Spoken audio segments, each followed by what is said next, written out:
আবু হুরায়রা রাদিয়াল্লাহু তাআলা আনহুর বর্ণনা, নবীজি বলেন, ইযা কানা আউয়ালু লাইলাতিন মিন রমাদান, রমজানের প্রথম রাত যখন শুরু হয়, সুফিদাতিশ শায়াতিন, শয়তানগুলাকে শিকলের মধ্যে আবদ্ধ করা হয়, ওয়া মারাদাতুল জিন্নি, অবাধ্য জিনগুলাকেও শিকলের মধ্যে আবদ্ধ করা হয়।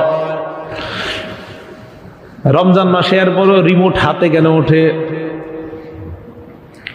ইউটিউবের গুনাহ, ফেসবুকের গুনাহ রমজানের আগেও করতো, রমজানে কেন করে? রমজানে না শয়তান শিকলে বন্দি। কোথায় বন্দি? শিকলে বন্দি না শয়তান, তো গুনাহ করে কেন? শয়তান না শিকলে বন্দি? খুব মন দিয়ে শোনেন, ফজরের নামাজ যারা নিয়মিত পড়ে, আমাদের মুসল্লিদের মধ্যে মাশাআল্লাহ ফজর যারা নিয়মিত পড়ে,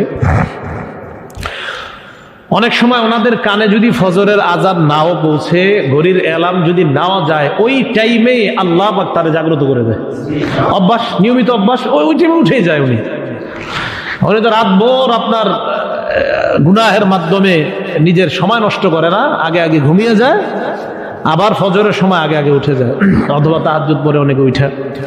তো এই যে দেখেন, ওই লোকটা অভ্যাসগতভাবে জাগ্রত হয়ে যায়। কি এরকম মুসল্লি আছে কিনা? কানে আজানও যায় নাই, ঘড়ির অ্যালার্মও যায় নাই, বিবিও উঠতে পারে নাই, কেউ ওঠে নাই, ওই টাইমে উনি আগে জাগ্রত হয়ে গেছে। অভ্যাস। বোঝা গেল অভ্যাসের একটা আসর, একটা ক্রিয়া মানুষের জীবনে প্রভাব বিস্তার করে। কি 11 মাস রাত 8টায় আপনি রিমোটটা হাতে নিতেন, 11 মাস রাত 8টার দিকে আপনি টেলিভিশনটা ছাড়তেন, 11 মাস রাত 8টায় আপনি স্টার জলসা চালু করতেন। রমজান মাস যখন শুরু হয়ে যায়, রাতের 8টায় শয়তান আপনার হাতে রিমোট উঠায় না, আপনার অভ্যাস আপনার হাতে রিমোট উঠায় দেয়। রমজানে শয়তান শিকলেই থাকে, আগের 11 মাসের অভ্যাস রমজানে আপনাকে গুনাহ করায়।